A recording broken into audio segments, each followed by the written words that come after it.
सावित्रीबाई फुले चौक मुंबई नाका नाशिक येथे क्रांतीसूर्य महात्मा फुले व ज्ञानज्योती सावित्रीबाई फुले यांचे भव्य दिव्य स्मारक साकारण्यात येत आहे। या स्मारकाच्या कामाची आज राज्याचे अन्न नागरी पुरवठा व ग्राहक संरक्षण मंत्री छगन भुजबळ यांनी पाहणी केली। यावेळी स्मारकाचे काम नियोजित वेळेत पूर्ण करण्याच्या सूचना मंत्री छगन भुजबळ यांनी संबोधितांना दिल्या। यावेळी माजी आमदार पंकज भुजबळ, आर्किटेक्ट श्याम लोंढे, दीपा कमोद, दिनेश कमोद, अमोल कमोद, उपेश कानडे यांच्यासह पदाधिकारी व कार्यकर्ते उपस्थित होते।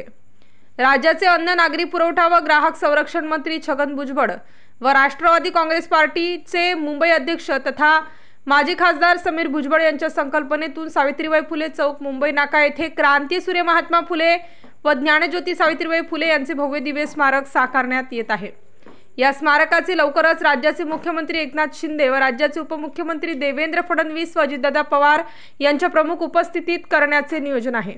या पार्श्वभूमीवर मंत्री छगन भुजबळ यांनी स्मारक परिसर व सभास्थळी सुरू असलेल्या नियोजनाची पाहणी केली। स्टार न्यूज साठी मोहसिन पठाण, नाशिक।